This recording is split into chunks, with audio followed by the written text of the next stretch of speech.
তাহলে আসুন একটু আলোচনা গিয়ে নিয়ে যাই আল্লাহ নবী দিদার প্রাপ্ত মুজাদ্দিদ জামান আমির শরিয়ত কুতুবুল আরাম আল্লাহ নবী দিদার পাত্র সুলতান হিন্দ খাজা গরিবে নওয়াজ আল্লাহ নবী দিদার পাত্র এমন করে পিরানি পীর দস্তগি বড় পীর আব্দুল কাদের জিলানী রাহমাতুল্লাহ আলাইহি ইনারা হলেন আল্লাহ নবী দিদার প্রাপ্ত গোলাম। এ যুবকেরা আমার নবীর গোলামেরা হযরতে পিরানি পীর দস্তগি বড় পীর আব্দুল কাদের জিলানী হুজুরের আলোচনা একটুখানি আপনাদের সম্মুখে রাখি, কেননা পিরানি পীর দস্তগি হকের পথ অবলম্বন করার জন্য পিরানি পীর দস্তগিকে আল্লাহ পাক সমস্ত পীরদের পীর আল্লাহ বানিয়ে দিয়েছে। এ যুবকেরা তরুণীরা আব্বারা পিরানি পীর দস্তগি বড় পীর আব্দুল কাদের জিলানী হক অনুসরণ করার জন্য বাতিল ও পীরকে বুঝতে পেরেছিল। হযরতে পিরানি পীর দস্তগি বড় পীর আব্দুল কাদের জিলানী হুজুরকে আমার আল্লাহ সোনার অক্ষর ইতিহাসের পাতায় এখনো লিপিবদ্ধ করে দিয়েছে। এ নবীর গোলামরা শুনে রেখে দিও, এই পিরানি পীর দস্তগিকে আমি আল্লাহ কবুল করে নিয়েছি একটাই কারণে, কেননা আমার হাবিবের দিদার লাভ করার কারণে। এ দুনিয়ার মানুষেরা আমার নবী গোলামীরা এই পিরানি পীর দস্তগি বড় পীর আব্দুল কাদের জিলানী হুজুর আমার হকের কথা বলতে লেগেছে, বাতিলের বিরুদ্ধে কথা বলতে লেগেছে। এই পিরানি পীর দস্তগি বড় পীর আব্দুল কাদের জিলানী হকের পথ চলতে চলতে চলতে হঠাৎ করে দিনের দাওয়াত দিতে দিতে একটা গায়ের মুসলমান ব্যক্তিও আমার পিরানি পীর দস্তগি বড় পীর আব্দুল কাদের জিলানীর অনুসারী হয়ে গেছে। এই দুনিয়ার মানুষ রে আমার নবী দিওয়ানারা শুনে রেখে দিও, পিরানি পীর দস্তগি হক পথকে অনুসরণ করে থাকার জন্য আমার নবীকে সত্য বলে মেনে নেওয়ার জন্য পিরানি পীর দস্তগিকে আল্লাহ মাকাম বানিয়েছে, সাহায্য করেছে, গায়েব থেকে আল্লাহ সাহায্য পাঠিয়েছে। এই পিরানি পীর দস্তগির অনুসারীদেরকে একটু শুনিয়ে দি, আরে কি পীর আল্লাহ তোমার আমার জন্য বানিয়েছিল। পীরদের পীর যাকে বলা হয় গাউসুল আজম বড় পীর আব্দুল কাদের জিলানী হুজুর আমার এমন করে বাগদাদ শরীফের জমিনে হেঁটে হেঁটে বেড়াতে লাগেন। তিনার আদর্শ, তিনার চলাফেরা, তিনার খাওয়া দাওয়া দেখে মানুষ উৎফুল্ল হতে লাগলো, আনন্দ পেতে লাগলো। এ দুনিয়ার মানুষের এক তারিখে পিরানি পীর দস্তগি বড় পীর আব্দুল কাদের জিলানী হুজুরের অনুসারী রাস্তায় যেতে যেতে পীরের কথা বলতে বলতে যাচ্ছে, হঠাৎ করে একটা মানুষ দাঁড়িয়ে গিয়ে ওই পিরানি পীর দস্তগির বড় পীর আব্দুল কাদের জিলানী অনুসারীদের কাছে অর্থ নিয়ে দান করতে লেগেছে। এ দুনিয়ার মানুষের ঠিক ওই সময়তে পিরানি পীর দস্তগিরের মুরিদরা জানাতে লাগলো, আপনাকে চিনি না জানি না, আমার পীরের নাম বলতে আপনি আপনার পকেট থেকে টাকা দিচ্ছেন, কি ব্যাপার, কিসের জন্য আপনি এটা দিতে লেগেছেন?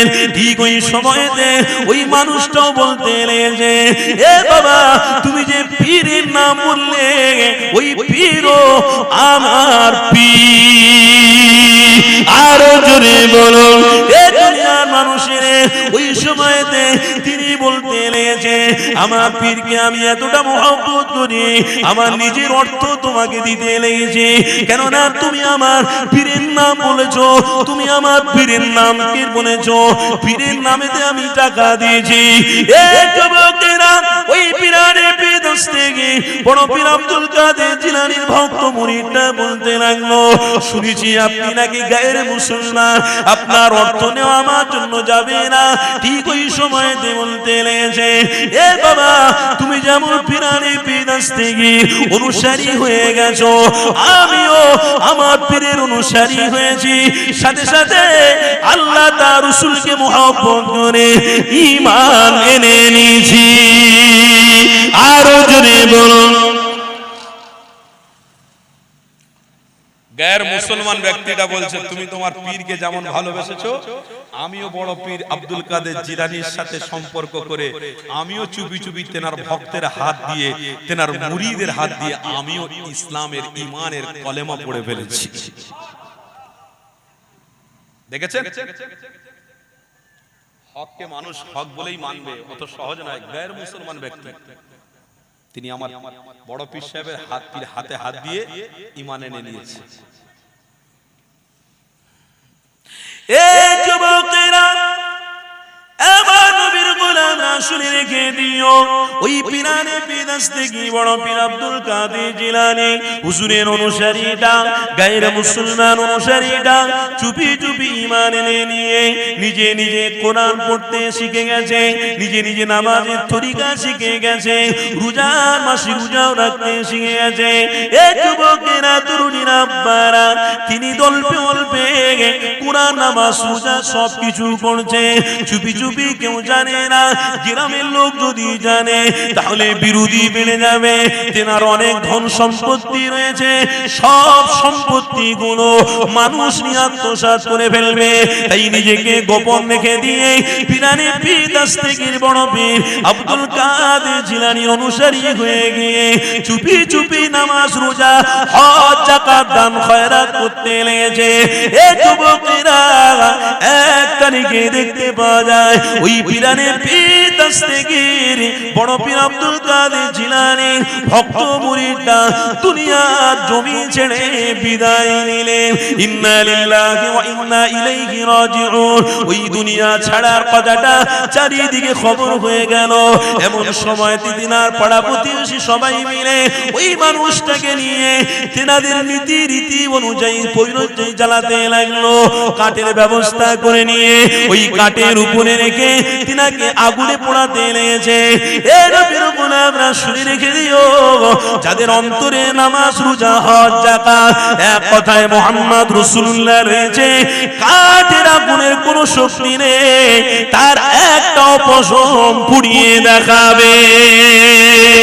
এ যুবকেরা, আমার নবীর গোলামরা, কি নবীর গোলাম, দেখো দেখো কি নিজের দিলকে অন্তরকে পরিষ্কার করেছিল। দেখো, পীরের সোহবাতে থেকে থেকে হকের পথকে অবলম্বন করে ফেলেছে, পীরের সোহবাতে থেকে থেকে হককে অনুসরণ করে এগিয়ে চলে গেছে। এই নবীর গোলামেরা ওই পীরানে পীরদস্তগীর ভক্ত মুরিদটাকে নিয়ে গ্রামের মানুষরা আবার আরেকটা জায়গায় কাঠের আগুনের ব্যবস্থা করলো, সেখানে তাকে পুড়ানোর ব্যবস্থা করা হলো। তেনার দেহ সেখানেও পুড়ছে না। আবার আরেকটা জায়গাতে কাঠের আগুনের ব্যবস্থা হলো, সেখানে তেনাকে পুড়ানোর ব্যবস্থা হলো, সেখানেও তেনা দেহটা পুড়ানো যাচ্ছে না। সবাই মিলে আশ্চর্য হয়ে গেছে, কাঠ পুড়ে ছাই হচ্ছে, মানুষ পুড়তে যাচ্ছে না, কি ব্যাপার? সবাই আলোচনা করে নিয়ে ওই মানুষটাকে সমুদ্রের মধ্যে ভাসিয়ে দেওয়া হলো। হঠাৎ করে আল্লাহর ওলি পীরানে পীরদস্তগীর বড় পীর আব্দুল কাদের জিলানী তিনি তেনার ভক্ত মুরিদদেরকে জানাতে লাগলেন, এ আমার ভক্ত মুরিদেরা, আমার একজন মুরিদ নদীতে ভাসছে, তাকে ভাসিয়ে দেওয়া হয়েছে, যাও তেনাকে তুলে নিয়ে এসে সুন্দর করে গোসল দিয়ে সুন্দর কাফনটা পরিয়ে দিয়ে জানাজার নামাজটা পড়িয়ে দিয়ে কবরস্থ করে দাও। পীরের কথা মতো ভক্তরা গিয়ে ওই মানুষটার লাশটাকে তুলে নিয়ে এসে সুন্দর করে কাফন দাফনের ব্যবস্থা করে দিয়ে সবাই যে যার বাড়ি ফিরতে লেগেছে। এই যুবকেরা, তরুণীরা, আব্বারা, কিছুদিন যাওয়ার পরে পীরানে পীরদস্তগীর বড় পীর আব্দুল কাদের জিলানী তিনার ভক্ত মুরিদদের নিয়ে ওই রাস্তা দিয়ে হেঁটে হেঁটে যাচ্ছিলেন। হঠাৎ করে বলতে লেগেছে, এ বাবারা বাবারা, দেখো ওই যে কবরটা দেখা যাচ্ছে, ওই কবরটা ভেঙে গেছে, ওই কবরটাকে একটু ঠিক করে দাও। সবাই মিলে কবরটা ঠিক করতে গিয়েছে। ওই কবর ঠিক করতে গিয়ে কেমন কার লাশ তেমনি দেখেছে সুন্দর অবস্থায় এবং কবর থেকে খুশবু বেরোতে লেগেছে। এই কথাটা এসে পিরানি পীর দস্তগীর বড় পীর আব্দুল কাদের জিলানী হুজুরের কাছে এসে বলল।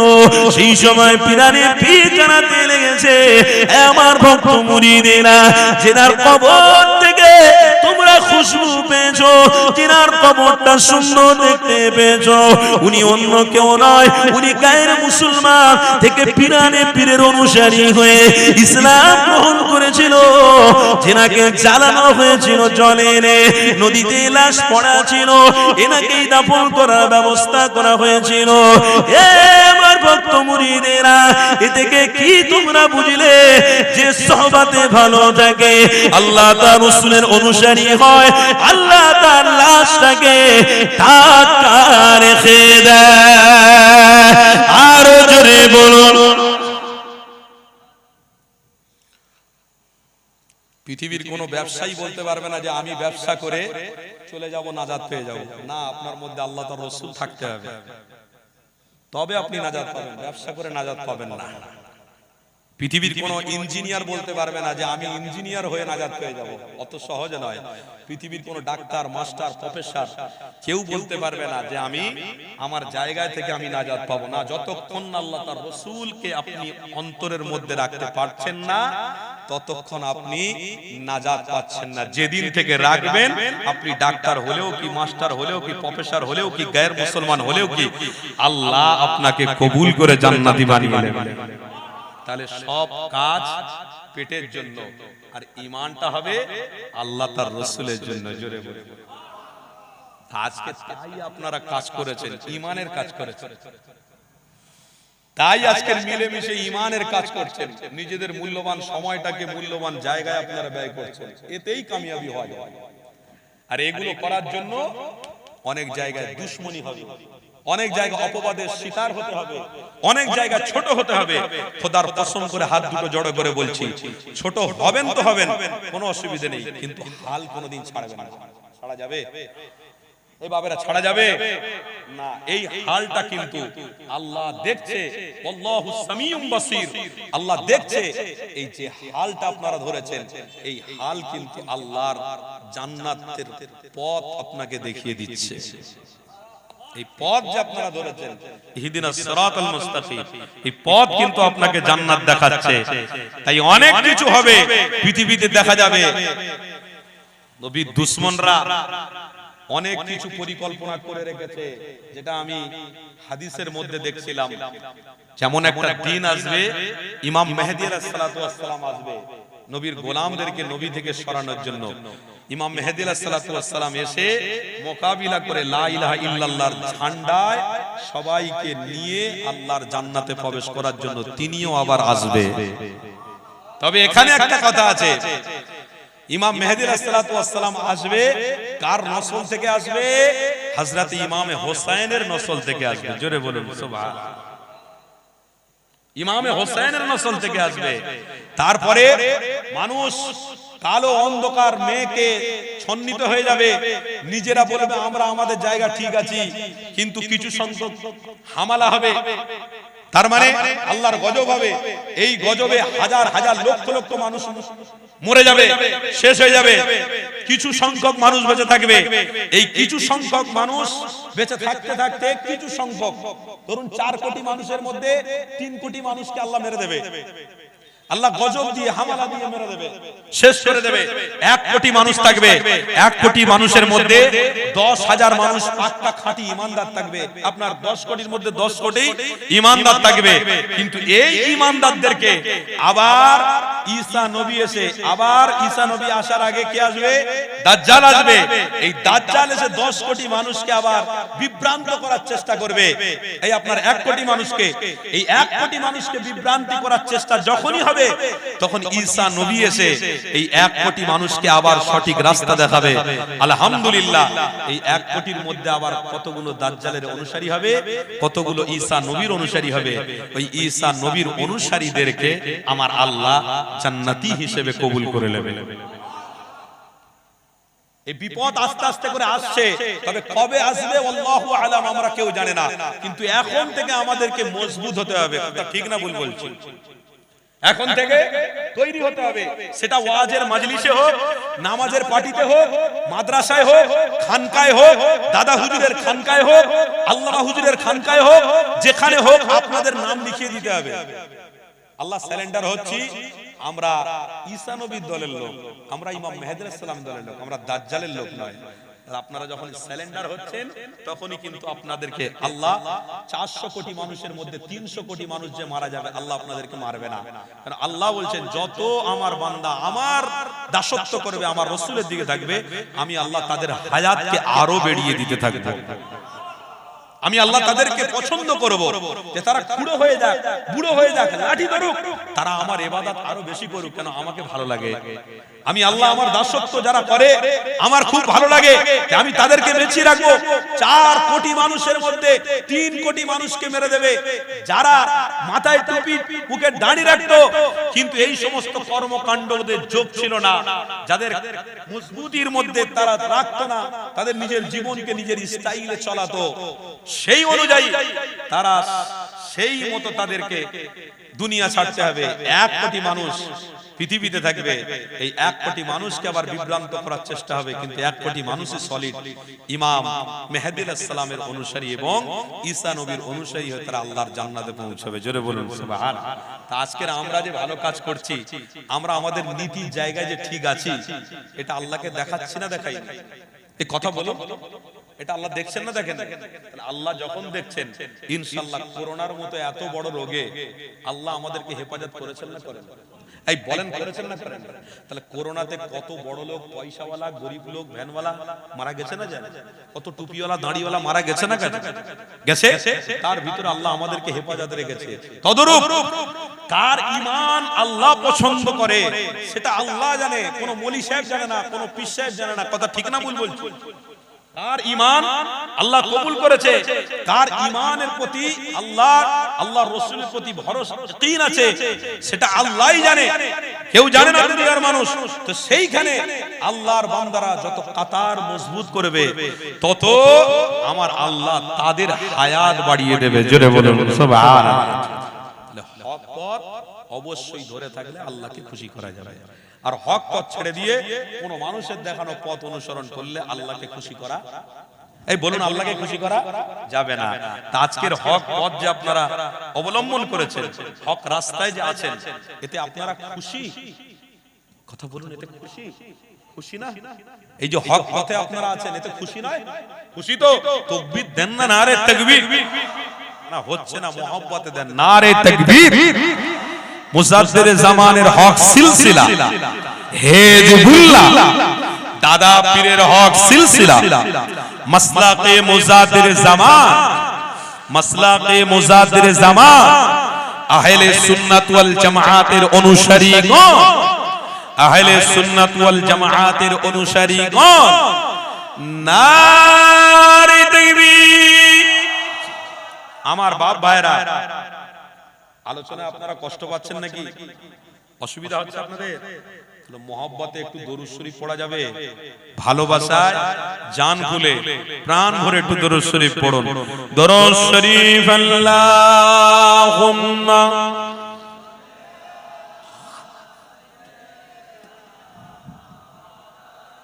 মাওলানা মুহাম্মদ ওয়া আলা আলিহি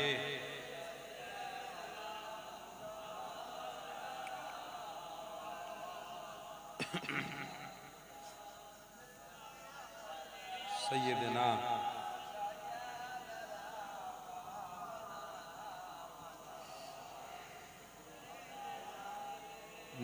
سيدنا مولانا বলুন না সকলে সাল্লাল্লাহু তাআলা আলাইহি ওয়াসাল্লাম। রাসূলের দিওয়ানারা একটু শোনো মনোযোগ দিয়ে, কবি কি বলছে। कभी भी हमसे हिजरत का सफर भूला न जाएगा, कभी भी हमसे हिजरत का सफर भूला न जाएगा, कभी भी हमसे हिजरत का, कभी भी हमसे हिजरत का सफर भूला न जाएगा। अबू अय्यूब अंसारी का घर कभी भूला न जाएगा। जरा बोलুন না সুবহানাল্লাহ। এই হকের পথকে আপনারা সাপোর্ট করছেন বলে ছোট্ট একটি কবিতা আপনাদের কাছে শোনাচ্ছি, শের আপনাদের কাছে শোনাচ্ছি। কেন আবু আইয়ুব আনসারী এমন একজন সাহাবী ছিলেন, আল্লাহর নবীর জন্য উৎসর্গ হয়েছিলেন, তেনার ঘরকে কোনোদিন আমরা ভুলতে পারবো না। জোরে বলুন না সুবহানাল্লাহ। কভি ভি हमसे हिजरत का सफर भूला ना जाएगा। अबू अय्यूब अंसारी का घर कभी भी भूला न जाएगा। बोलूं ना सुभान अल्लाह। शहादत होगी लाखों की, हजारों मर के दिल, शहादत होगी लाखों की, हजारों मर के दिल, वहुद की जंग के हमजा का जिगर भूला न जाएगा। হকের পথে থেকে আল্লাহ নবীর সাহাবী হামজা রাদিয়াল্লাহু তাআলা আনহু তার জিগারকে কোনোদিন আমরা ভুলতে পারবো না। জোরে বলুন সুবহানাল্লাহ।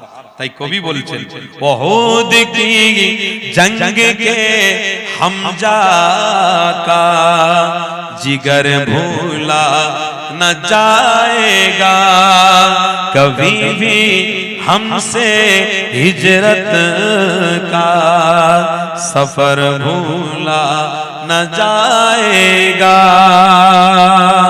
বলুন না সকলে সুবহানাল্লাহ। কেন না আল্লাহ নবী দিন ও দুনিয়ার বাদশা হাবিবুল্লাহ দ্বীন ইসলামের খিদমতের জন্য যখনই মক্কা জমিনে হকের কথা বলতে লেগেছে, এ মক্কার মানুষেরা হক পথ তোমরা অবলম্বন করে ফেলো, কেননা হক হলো আল্লাহ পাকের দেওয়া নিয়ামত। বলুন না সুবহানাল্লাহ।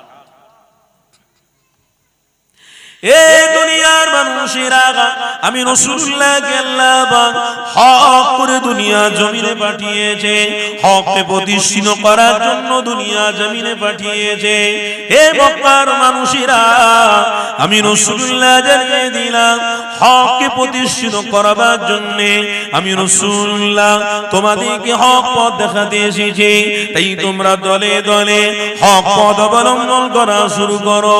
আমি নবী পাক জানিয়ে দিলাম এই হক পথ যদি অবলম্বন করতে পারো তাহলে তোমাদের জন্য আল্লাহ জান্নাতের ব্যবস্থা রেখে দিয়েছে।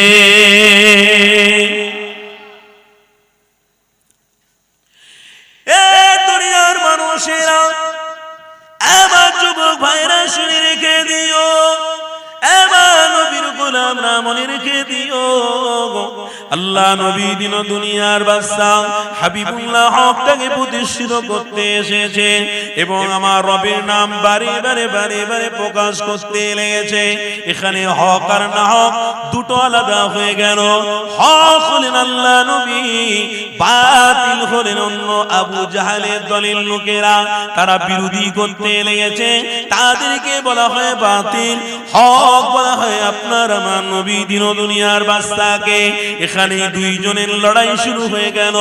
আল্লাহ নবী জানাতে লাগলেন এ মক্কার মানুষেরা আমি রাসূলুল্লাহ জানিয়ে দিলাম হকের উপরে যদি তোমরা থাকো তাহলে আমি হাবিবুল্লাহ অবশ্যই তোমাদের খাওয়া, অবশ্যই তোমাদের ওঠা বসা, অবশ্যই তোমাদের চলাফেরা সব কিছু আমার আল্লাহ দিয়েছে। আমার আল্লাহ রিজিক ঘর বাড়ি দুনিয়া সবকিছু দিয়েছে নিশ্চয়ই আল্লাহ, আল্লাহ ব্যতীত কেউ তোমাদের দেয়নি। আমি রাসূলুল্লাহ জানিয়ে দিলাম এই যে আমার আল্লাহ সব দিয়েছে, এটার উপরে বিশ্বাস রেখে নিয়ে, এটার উপর ঈমানকে মজবুত করে নিয়ে আমি হাবিবুল্লাহ আমাকে মহব্বত করে নিয়ে, কেননা আল্লাহর পক্ষ থেকে আল্লাহ আমাকে নবী করে তোমাদের সামনে পাঠিয়ে দিয়েছে।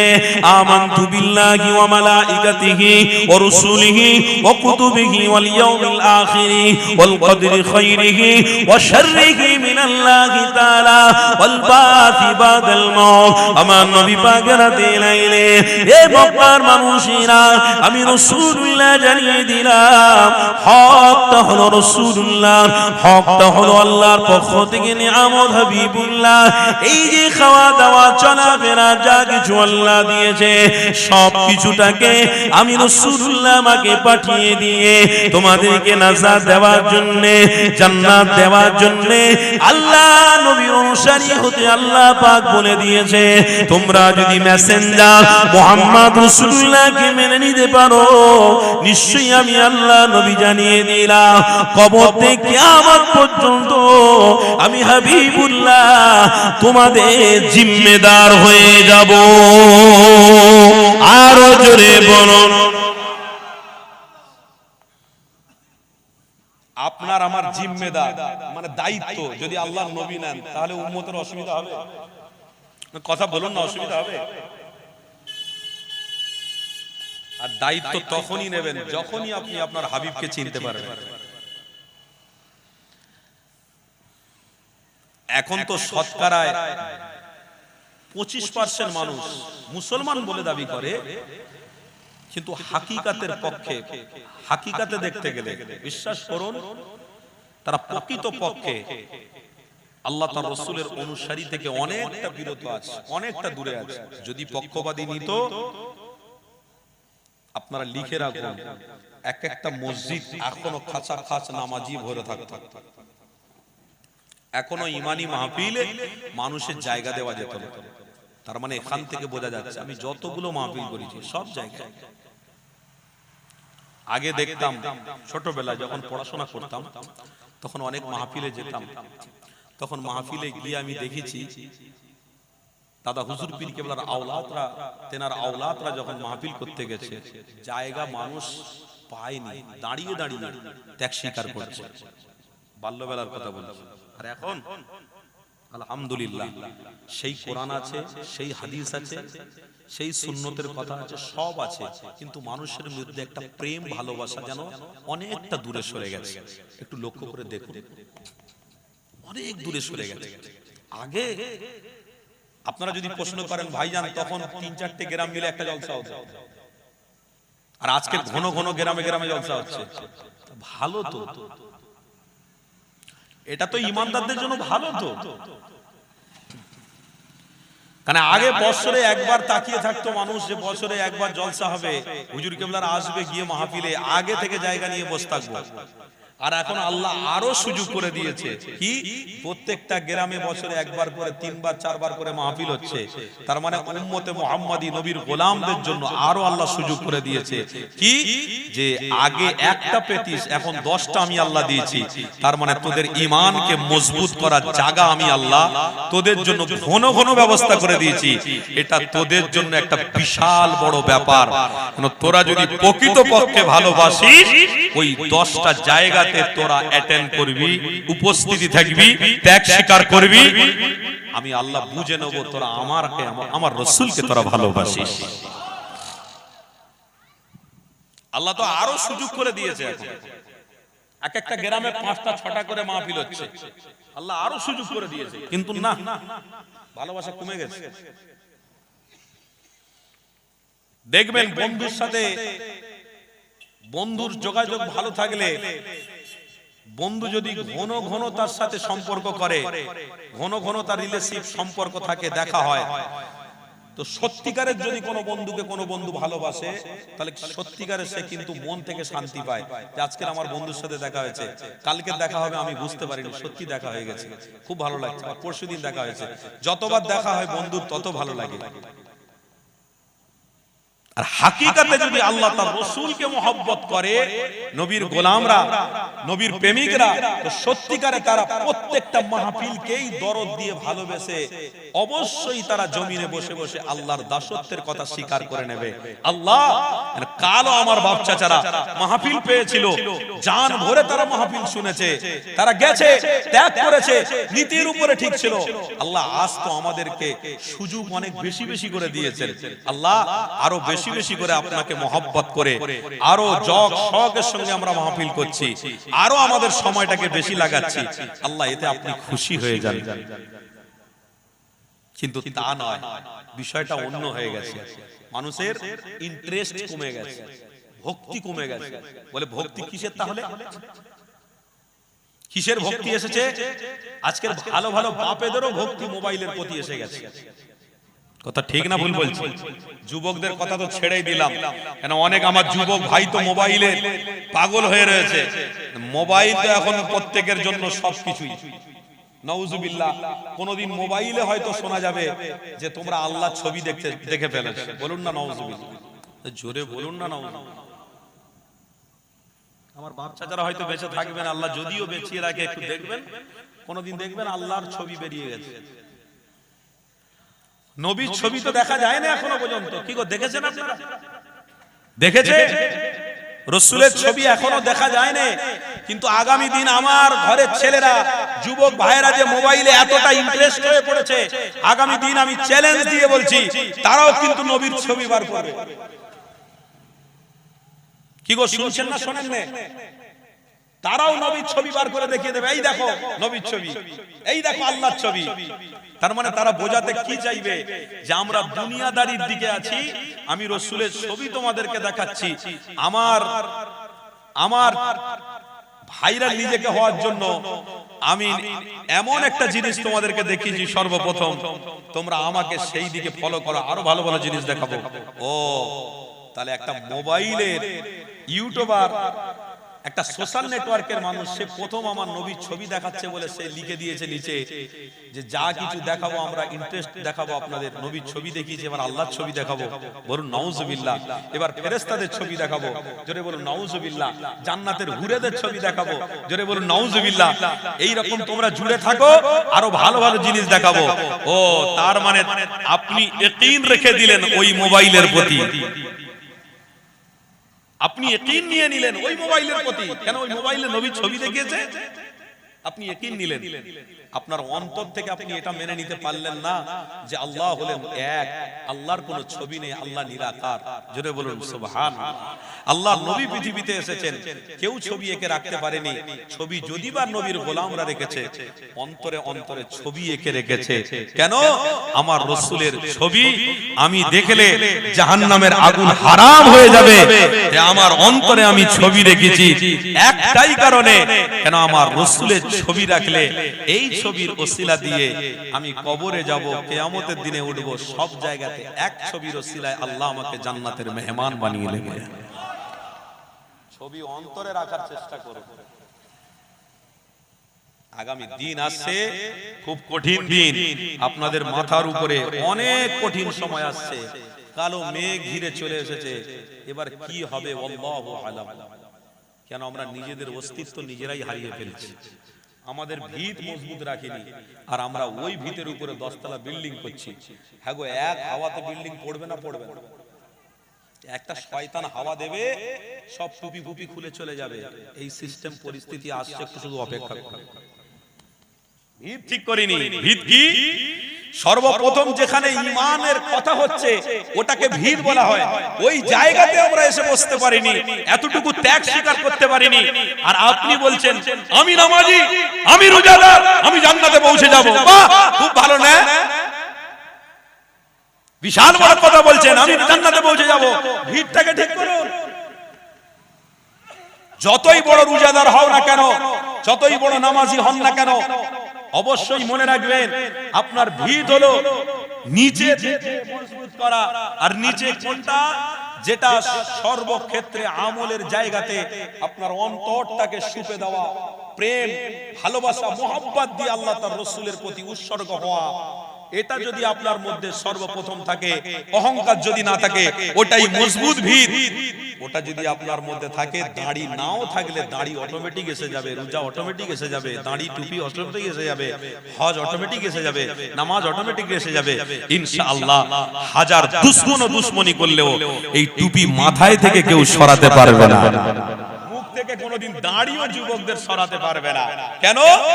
আপনি অন্তরে ঠিক করে ফেলেছেন যে আল্লাহ আমার নবী ছাড়া পৃথিবীতে আমাদের আর কেউ নেই। কথা ঠিক না ভুল বলছি? এই জায়গাতে আপনি বসিয়ে ফেলেছেন। অত সোজা নয় আপনি যা মনে করবেন তাই করবেন না। বাবেরা নওজোয়ান তরুণীরা আব্বারা শুনে রেখে দেন, আল্লাহ নবী দিন দুনিয়া বাসাবিবুল্লাহ অনুসারীদেরকে অবশ্যই মনে রাখতে হবে। এ দুনিয়ার মানুষেরা আল্লাহ নবী দিন দুনিয়ার বাসাবিবুল্লাহ তামাম মক্কাবাসীদের ভিতকে মজবুত করার জন্য আল্লাহ নবী আমার হকের কথা বলতে লেগেছে। এ মক্কার মানুষেরা আল্লাহ আল্লাহ আল্লাহ আল্লাহর দিকে ফিরে এসো, মুহাম্মদ রাসূলুল্লাহর দিকে ফিরে এসো। আমি রাসূলুল্লাহ তোমাদের জন্য শাফাআত করব, তোমাদের অবশ্যই নিরাপত্তা নেব, অবশ্যই তোমাদের টেনশন থেকে মুক্তি দেওয়ার জন্য আমার আল্লাহ রাসূলুল্লাহকে দুনিয়া জমিনে পাঠিয়েছে। তোমরা মুহাম্মদ রাসূলের সাথে তাআল্লুক সম্পর্ক রাখো। এ নওজোয়ান তরুণীরা আব্বারা আমার নবীর গোলামরা মনে রেখে দিও, আল্লাহ নবী তাই মক্কা জমিনে হকের কথা বলতে লেগেছে।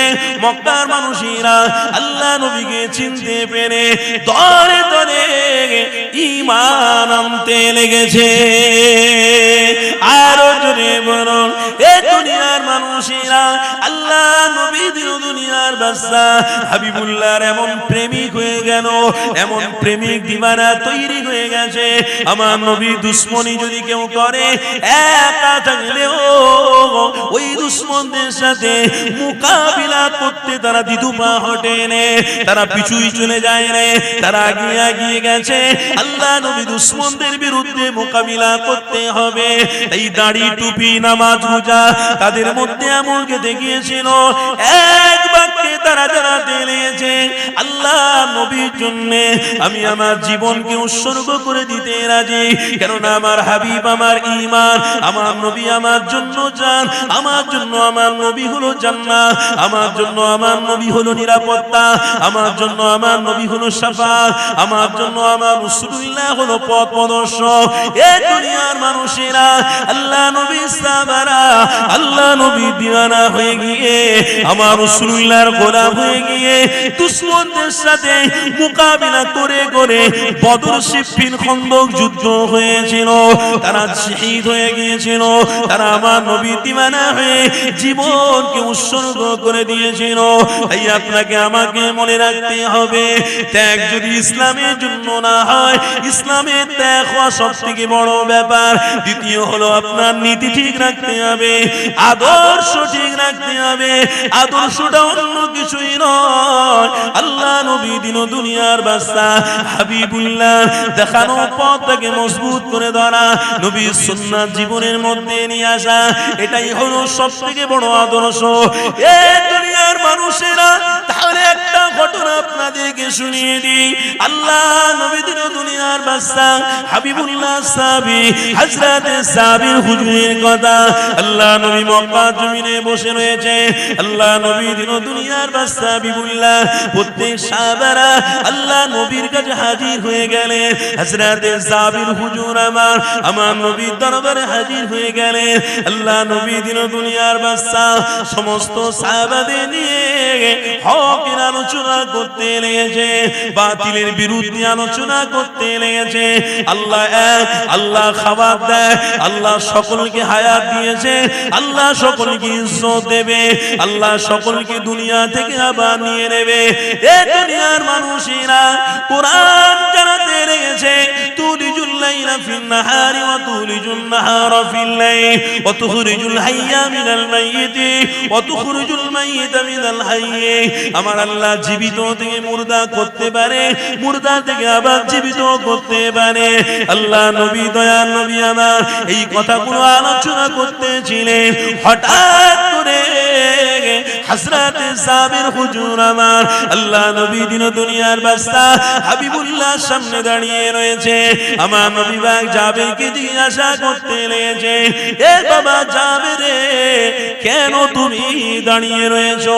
আল্লাহ নবী সাহাবী জানাতে লাগলেন, ইয়া রাসূলুল্লাহ, হাবিবাল্লাহ, আপনার আদর্শ আপনাদের কাছ থেকে শিখেছি, আপনার কাছ থেকে আপনার আদর্শ শিখেছি, আপনার ইজাজত বিহীন এখানে আমি বসতে পারি না। আপনি যদি আমাকে ইজাজত দেন তবেই আমি বসতে পারবো। আল্লাহ নবী দিন দুনিয়ার বাদশা হাবিবুল্লাহ জানাতে লেগেছে, এ জাবের, তুমি যে এই আদর্শ গ্রহণ করে ফেলেছো, তোমার মধ্যে যে এই আদর্শ এসেছে আমি রাসূল জানিয়ে দিলাম, অবশ্যই আল্লাহ তোমাকে কবুল করে নিয়েছে। আরো জোরে বলুন, তোমার মধ্যে এতটুকু যে আদর্শ এসে গেছে, প্রেম এসে গেছে, এ জাবের, আল্লাহ তোমাকে কবুল করে নিয়েছে। বলুন সুবহানাল্লাহ। অত সহজ নয়।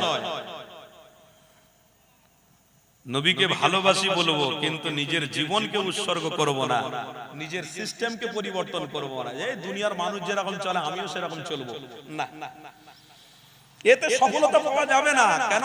মুশরিক আর ঈমানদারদের মধ্যে আসমান আর জমিনের পার্থক্য আছে। কি গো, কথা বুঝছেন না? বোঝেন? মুশরিক আর ঈমানদার দুটোর মধ্যে আসমান জমিনের পার্থক্য আছে। মুশরিক তারা সিজদা দেয় না, ঈমানদার তারা হক পথে থেকে সিজদা দেয়। তাই সিজদাকারীদের চেহারা থেকে আল্লাহ এক ধরনের আরো বার করবে, মুশরিকদের ঠিকানা জাহান্নাম হবে। তাই আল্লাহ নবী আজ থেকে 1500 বছর আগে উম্মতের মধ্যে কারা হক আর কারা না হক দুটোকে ভাগ করে দিয়ে চলে গেছে, দেখিয়ে দিয়েছেন এটা হক আর এটা না হক, এটা বাতিল এটা হক। ওয়াদাহাকাল বাতিল, এটা বাতিল, আল হক এটা হলো হক। এবার আপনার ব্যাপার, আপনি বাতিলের দিকে বাতিল ধরবেন তো চলে যান। ওই বললাম ইবলিস শয়তান মাথায় টুপি থাকবে, এক ফুং মারবে, টুপি উড়ে চলে যাবে, দাড়ি কেটে দিতে হবে, সব ছেড়ে দিতে হবে। কেন? আপনি বাতিলকে পছন্দ করেছেন, আপনি হক পছন্দ করেন। আর হক যদি পছন্দ করতেন, হযরতে জাবের রাদিয়াল্লাহু তাআলা আনহুর মধ্যে যে আদর্শ ছিল, ওই আদর্শতে আমার আল্লাহ খুশি হয়েছিলেন। আপনাদেরও ওই হক পথে থেকে আদর্শ ঠিক থাকলে আমার আল্লাহ কিন্তু আপনাকেও নবীর গোলাম হিসেবে কবুল করে নেবেন।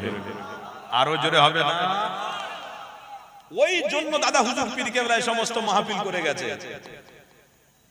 ওই জন্য 5 হুজুর কেবলা মাহফিল জায়গায় জায়গায় করে গেছে, খানকা শরীফ করে গেছে। কত খানকা নেবেন পশ্চিম বাংলায়? জায়গায় জায়গায় মসজিদ তৈরি করে গেছে, মাদ্রাসা তৈরি করে গেছে, খানকা তৈরি করে গেছে। কেন? একটা ভিড় যদি মজবুত করে রাখা হয়, ওই জায়গাতে আল্লাহর ওলিরা যদি আসে, তাহলে সহবতে অন্তত পক্ষে আল্লাহর নবীর গোলামরা রাসূলকে চিনতে পেরে যাবে। এই এতগুলো পথ সিস্টেম তৈরি করার পরেও যদি এখনো পর্যন্ত আপনাদের মন মানসিকতার মধ্যে সেই ইবলিস শয়তানের ফসলত থাকে, তাহলে কি করে আপনারা কামিয়াবি হবে? কি করে আপনারা নাজাত পাবেন? কোন দিন নাজাত পাওয়া যাবে না যতক্ষণ পর্যন্ত আপনার ঈমান এবং আমলটাকে ঠিক রাস্তায় পরিচালনা রাখবেন। আর ঠিক চালনা রাখতে গেলে আপনার মধ্যে অভাব আসবে, গালাগালি দেবে আপনাকে, লোক কষ্টদায়ক কথা বলবে, আপনাকে শুনতে হবে। অত সহজ নয়। আপনাকে লোক উল্টোপাল্টা কথা বলবে, আপনার বিরুদ্ধে লোক কথা বলবে, আপনার টুপি নিয়ে কথা বলবে, আপনার দাড়ি নিয়ে কথা বলবে, সহ্য করতে হবে। ঈমানদার অত সহজ নয়। আপনার কষ্টের কথা, আপনি যে কষ্ট করছেন, হকের পথে আছেন, ওটা দেখে ইবলিস শয়তানদের চোখ জ্বলবে, দূর থেকে ঢিল মারতে পারে, কষ্টদায়ক কাজ করাতে পারে। আপনাকে সবর করতে হবে, ধৈর্য ধরতে হবে। কেন? আমার আপনার নবী, আমার আপনার ঈমান ধৈর্য ধরেছেন আর শিক্ষা দিয়েছেন, যারা আমার উম্মত হবে তারা সব জিনিসে ধৈর্য ধরবে ইনশাআল্লাহ। ধৈর্যকারীদের সাথে আল্লাহ রয়েছে, জোরে বলে বলে। ধৈর্যকারীদের সাথে কে রয়েছেন? কে রয়েছেন? আল্লাহ। তবে হ্যাঁ, টুপি মাথায় দিলে, মুখে দাঁড়িয়ে রাখলে, নামাজ পড়লে, রাস্তায় বেরোলে অনেক মানুষ আবার আপনাকে ভালোবাসবে, সালাম দেবে, মুসাফা করবে। আপনি মনে করবেন বাহ খুব সুন্দর হচ্ছে। তারপরে আপনাকে একদিন ডেকে বলবে এখানে আসুন চাচা, ওই জিনিসটা আপনি খান, ডাক্তার বলছে ওই জিনিসটা খেলে আপনার রোগ ভালো হয়ে যাবে। ওই টুপিওয়ালা, ওই দাড়িওয়ালা আবার রাস্তার ধারে যে হারাম জিনিসটা পান হচ্ছে, ওই হারাম জানতে ঢক ঢক করে ওষুধ হিসেবে খেয়ে নেবে। আপনার টুপি, আপনার দাড়ি আপনাকে জান্নাতে নিয়ে যেতে পারবে না। কেন? আপনার নীতিকে ঠিক রাখতে হবে। আপনার কেউ মুসাফা করে ভালোবেসে চুপ করে দেখে নিয়ে রাস্তার ধারে বলবেন এটা খান, এটা আপনার জন্য ওষুধ, রোগ ভালো করবে। আপনি হারাম জিনিসটাকে ওষুধ বলে খেয়ে নিলেন।